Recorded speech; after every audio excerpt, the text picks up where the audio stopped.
Hello friends, welcome to Devanshika stories world. ఇప్పుడు మీరు వినబోతుంది I hate you Mrs Arnav స్టోరీలోని 7వ భాగం. 2 నిమిషాలు చూసిన హిత నుంచి ఎలాంటి సమాధానం రాకపోగా తన తలదించుకొని ఉండటం చూసి అర్నవ్ కోపంగా తన 2 బుగ్గలు ఒత్తిపట్టి తన మొహాన్ని దగ్గరికి లాగి అడుగుతుంది, నిన్నే అర్థం కావట్లేదా? లేదంటే వీడికి ఏంటి సమాధానం చెప్పేది అని బలుపు చూపిస్తున్నావా అని బేస్ వాయిస్లో అడిగాడు. అంత దగ్గరగా అర్నవ్ బేస్ వాయిస్లో అరవగానే హిత ఉలిక్కిపడి ఏడుపు అందుకుంది. అంతే. అర్నవ్ కోపంగా, మొయ్, నోరు మొయ్యి, ఇంకొకసారి నా ముందు కానీ ఏడ్చావంటే చంపేస్తాను, కోపంగా చెప్తావా లేదంటే ఇంకా తన్నులు తింటావా అని బుగ్గలు ఇంకా ఒత్తిపట్టి అడిగాడు. హిత భయంగా అర్నవ్ వైపు చూస్తూ తన మొహం వదిలించుకోవాలని చూస్తుంటే అది గమనించిన అర్నవ్ హితని వదిలేసి, ఇప్పుడు చెప్పు, నన్ను పెళ్లి ఎందుకు చేసుకున్నావు? ఏ ఇంటెన్షన్తో చేసుకున్నావు? ఎవరైనా బెదిరించారా? అన్నీ చెప్పు. ఒక్కటి మిస్ చేసినా సరే చస్తావు నా చేతుల్లో అని పిడికిలి బిగించి అన్నాడు.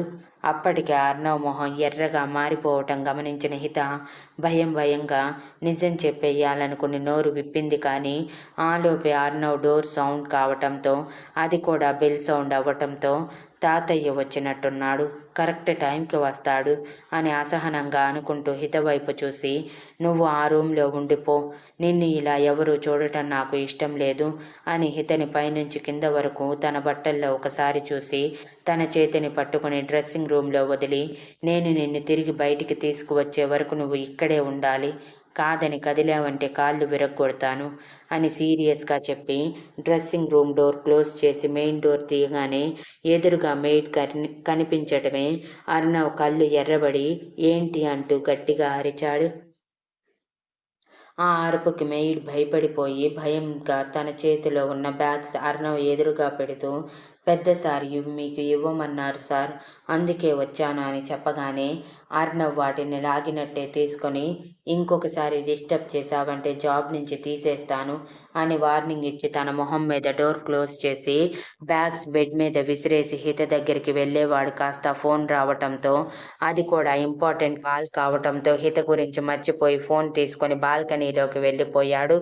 ఇక్కడ డ్రెస్సింగ్ రూమ్లో ఉన్న హిత భయంగా ఒక మూలన కూర్చొని, ఈయనకి మరీ కోపం ఎక్కువలా ఉంది, అక్కడ వాళ్ళు కోపం వస్తే కొడతారు, కానీ ఈయన అరుపులతోనూ చూపులతోనే భయపెట్టేస్తున్నారు, ఇప్పుడు నేను ఏం చెయ్యాలి?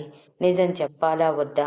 చెప్తే నన్ను ఇంకా తప్పుగా అర్థం చేసుకుంటారేమో, ముఖ్యంగా ఆ విషయం తెలిస్తే ఇంకా తక్కువ చేసి చూస్తారేమో అని కన్నీళ్లు వస్తుంటే ఆపుకోబుద్ధి కాక అవి చెంపల్ని తడిపేస్తున్నా పట్టించుకోకుండా, ఏం చెయ్యాలి ఇప్పుడు? ఆయన అడిగినట్టు నిజం మొత్తం చెప్పాలా, లేదంటే సగం నిజం చెప్పి ఆపేయాలా? ఏమీ అర్థం కావట్లేదు. కానీ నా వల్ల ఈయన భారంగా జీవితం గడపడం నాకు ఇష్టం లేదు. దీనికంటే మేలు నేను ఆయన జీవితంలో నుంచి బయటికి వెళ్ళటం. ఎలానో ఆయనకి నేనంటే ఇష్టం లేదు కాబట్టి ఎలాగోలా ఆయనతో మాట్లాడి ఈ ఇంటి నుంచే కాదు, ఈ ఊరి నుంచి కూడా దూరంగా వెళ్ళిపోవాలి అని డిసైడ్ అయ్యింది.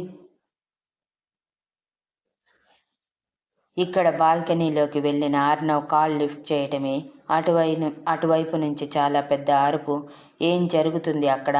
అలా ఎలా నువ్వు ఆ అమ్మాయిని పెళ్లి చేసుకున్నావు అని అరిచారు. అర్నవ్ సైడ్ స్మైల్తో, దట్స్ మై పర్సనల్, నీకు చెప్పాల్సిన అవసరం లేదు, దీనికోసమే కాల్ చేసి ఉంటే ఇంకొకసారి ఫోన్ చేయాల్సిన అవసరం కూడా లేదు అని సీరియస్గా బేస్ వాయిస్లో అన్నాడు. అర్నవ్ మాటలకి అటువైపు పళ్ళు నూరుతున్న సౌండ్ వస్తుంటే, ఓకే బాయ్, నాకు చాలా ఇంపార్టెంట్ వర్క్ ఉంది, అది కూడా నేను మొదటి చూపులోనే ప్రేమించిన భార్యతో నీతో ఇలా గంటలు మాట్లాడుతూ కూర్చోలేను అని చెప్పి ఫోన్ కట్ చేసేలోపు అటువైపు నుంచి, ఈ పెళ్ళికి నేను ఒప్పుకోను, నేను వస్తున్నాను, వచ్చాక చెప్తాను అని చెప్పి ఫోన్ కట్ కాగానే అర్నవ్ ఆలోచిస్తూ 2 నిమిషాలు గడిపేశాడు. తర్వాత హిత గుర్తుకు రాగానే, అయ్యో ఈ తింగరదాన్ని అక్కడే వదిలేసి వచ్చాను కదా అని గబగబా రూమ్లోకి వెళ్ళి చూసేసరికి హిత ఎక్కడా కనిపించక, ఎక్కడ ఉన్నావే తింగరి అని అరవగానే హిత భయంగా పైకి లేచి నిలబడింది కబోర్డ్ డోర్ వెనక నుంచి. హితని చూడటమే ఆర్నవ్ హిత చేతిని పట్టుకొని బయటికి తీసుకువచ్చి, ఎంతసేపు ఇక్కడే ఉంటావు? డోర్ క్లోజ్ అయిన సౌండ్ రాగానే బయటికి రావాలని కూడా తెలియదా? ప్రతి ఒక్కటి నేను చెప్పాలా అని అరిచాడు. అర్ణవ్ మాటలకి హిత భయంగా, మీరే కదండి నేను పిలిచే వరకు బయటికి రావద్దు అని చెప్పారు. వస్తే మళ్ళీ మీకు కోపం వస్తుందేమోనని నేను అక్కడే ఉన్నానండి. ఏమైనా తప్పు చేశానా అండి అని అమాయకంగా కళ్ళు రెపరెపలాడిస్తూ అడిగింది. హిత మాటలకి తల కొట్టుకోవాలనిపిస్తున్న ఫీలింగ్ అర్ణవ్ది అయితే, హితకి మాత్రం మనసులో ఈయన ఎందుకు ప్రతి చిన్నదానికి అరుస్తున్నారు? నేను ప్రతిదీ తప్పు చేస్తున్నానా అని భయంగా అనుకుంది. సరేలే అంటూ హితని తీసుకువెళ్ళి బెడ్ మీద కూర్చోబెట్టి, ఇప్పుడు చెప్పు అసలేం జరిగింది అని అడిగాడు అర్ణవ్ మరోసారి. హిత చెప్పటానికి సిద్ధమైనప్పుడే ల్యాండ్లైన్ రింగ్ అవ్వటంతో అర్ణవ్ కోపంగా పిడికిలి బిగించి, ప్రతి ఒక్కటి ఇలాంటి టైంలోనే రావాలా అంటూ ఫోన్ లిఫ్ట్ చేయటం ఆలస్యం. అటువైపు రాఘవరెడ్డి గారు, అర్ణవ్ నువ్వు త్వరగా కిందకి రా, మీడియా వాళ్ళు వచ్చారు, గేట్ బయట చాలా అల్లకొల్లోలంగా ఉంది, నువ్వు వచ్చి మాట్లాడితే తప్ప సెట్ అయ్యేలా కనిపించటం లేదు అని చెప్పగానే అర్ణవ్ నొసలు రుద్దుకుంటూ హితవైపు ఒకసారి చూసి, సరే అని చెప్పి రిసీవర్ పెట్టేసి, ఏయ్ ఈ కవర్లో నీకు కావలసిన బట్టలు ఉన్నాయి, వేసుకొని రెడీ అవ్వు, నేను మళ్ళీ వచ్చి మాట్లాడుతాను, పొరపాటును కూడా బయటికి రాకు. నువ్వు ఎక్కడో నిలబడి ఏడవాల్సిన అవసరం లేదు, కావాలంటే బెడ్ మీద పడుకొని ఏడు, లేదంటే రెస్ట్ తీసుకో, ఆకలి అయితే అదిగో అక్కడ మినీ ఫ్రిడ్జ్ ఉంది, అందులో ఫ్రూట్స్ ఉన్నాయి, తిను, అంతేకాని దద్దమ్మలా ఉండకు అని బేస్ వాయిస్లో చెప్పి అర్ణవ్ డ్రెస్ చేంజ్ చేసుకొని సూట్ వేసుకొని రెడీ అయి బయటికి వెళ్ళిపోగానే, బాబోయ్ సునామీ వచ్చి వెళ్ళినట్టు అనిపించింది ఈయన గారి దెబ్బకి అని గుండెల మీద చేయి వేసుకొని అనుకుంది హిత. కిందకి వెళ్ళిన అర్ణవ్ హాల్లో అటూ ఇటూ తిరుగుతున్న రాఘవేంద్ర గారిని ఎదురుగా నిలబడి రాఘవరెడ్డి గారి ఎదురుగా నిలబడి, మీడియా ఎలా ఇక్కడ వరకు వచ్చింది తాతయ్య? మన పర్మిషన్ లేకుండా వాళ్ళు ఎలా మన వరకు రాగలిగారు అని బేస్ వాయిస్లో అడిగాడు. నీ పెళ్ళి ఏమైనా ఎవరికీ తెలియకుండా జరిగిందా అర్ణవ్? వాళ్ళు రాకుండా ఉండటానికి సోషల్ మీడియాలో పెద్ద రచ్చే జరుగుతుంది. ఇటువంటి విషయాలకు మీడియా వాళ్ళు ముందే ఉంటారు. వాళ్ళకి ఎదురు తిరిగితే ఇంకా మన మీద బురద చల్లటానికి ట్రై చేస్తారు, అంతేకాని అర్థం చేసుకోరు. కాబట్టి నువ్వు నార్మల్గా మాట్లాడు, ఆవేశం తెచ్చుకోకు, పద ఏం మాట్లాడాలో తెలుసు కదా అని చెప్పగానే అర్ణవ్ హా అన్నట్టు తల ఊపాడు. ఇద్దరు గుమ్మం దాటి సెక్యూరిటీతో మీడియా వాళ్ళని లోపలికి పంపించమని అనగానే గేట్ తీయటం ఆలస్యం. మీడియా వాళ్ళు పరుగున రాఘవరెడ్డి గారు అర్ణవ్ ఎదురుగా నిలబడి, మీకు జరిగిన పెళ్లిని యాక్సెప్ట్ చేస్తున్నారా సార్? బలవంతంగా మీ పెళ్లి జరిగిందా? లేదంటే ఎవరైనా మీ శత్రువులు కావాలని మిమ్మల్ని దెబ్బ కొట్టడానికి పెళ్లి కూతుర్ని మార్చేశారా? లేదంటే మీరు ప్రేమించిన అమ్మాయే మిమ్మల్ని మోసం చేసిందా? అది కూడా కాదంటే ఇప్పుడు మిమ్మల్ని పెళ్లి చేసుకున్న మీ వైఫ్ మిమ్మల్ని మోసం చేసి పెళ్లి చేసుకుందా? ఏం జరిగింది సార్? కొంచెం క్లారిటీగా చెప్తారా అని ఒకటే ప్రశ్నల మీద ప్రశ్నలు వేస్తూ ఉంటే అర్ణవ్ అందరి వైపు సీరియస్గా చూస్తూ చెయ్యెత్తి చూపించాడు మాట్లాడొద్దు అన్నట్టు.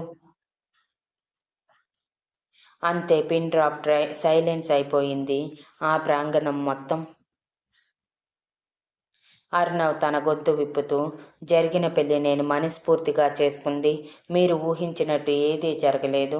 నేను ఈ పెళ్లిని యాక్సెప్ట్ చేస్తున్నాను అండ్ నా వైఫ్ని నేను ప్రాణంగా ప్రేమిస్తున్నాను.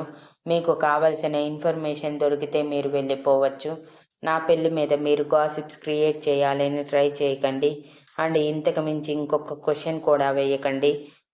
ముందు అన్నీ మీకే తెలుస్తాయి అని చెప్పి సెక్యూరిటీతో అందరినీ పంపించమని చెప్పి లోపలికి వెళ్ళి డోర్ క్లోజ్ చేసుకుంటే మీడియా వాళ్ళు నిరాశగా బయటికి వెళ్ళిపోయారు.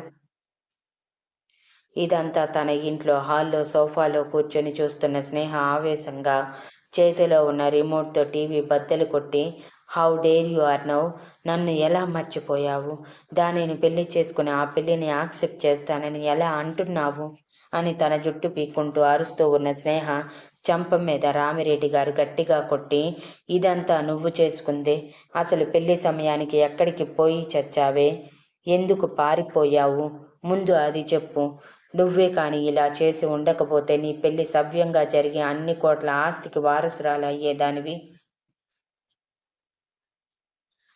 మేము కూడా నీ పేరు చెప్పుకొని బ్రతుకున్నంత కాలం హ్యాపీగా బ్రతికేవాళ్ళం. అలా కాకుండా అంతా చెడగొట్టి ఇప్పుడు అరిస్తే ఏం లాభం అని అరిచారు. స్నేహ కోపంగా నాన్న అంటూ గట్టిగా అరుస్తుంటే రమణి గారు స్నేహ మరో చెంప మీద కూడా కొట్టి, మీ నాన్న అన్న దాంట్లో తప్పేముంది? నిస్సహాయ పరిస్థితుల్లో ఆ మొదనష్టపు దాన్ని నీ ప్లేస్లో కూర్చోబెట్టి పెళ్లి చేసి ఎలాగైనా నిన్ను కనిపెట్టి నువ్వు వచ్చాక దాని ప్లేస్లో నిన్ను పంపిద్దామనుకున్నాను. కానీ ఆలోపే అంతా అయిపోయింది. అంతా నువ్వే చెడగొట్టుకుని ఇప్పుడు ఆవేశపడితే ఏం లాభం? ఇప్పుడు మనం ఆవేశపడకూడదు, ఆలోచించాలి.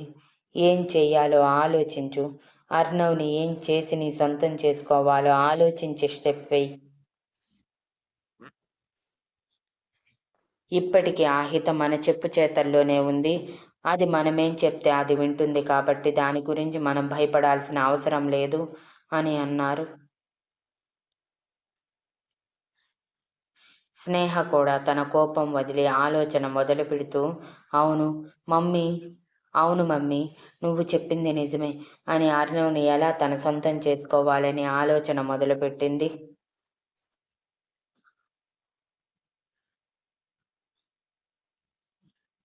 Thank you for listening and please like, share, comment and subscribe.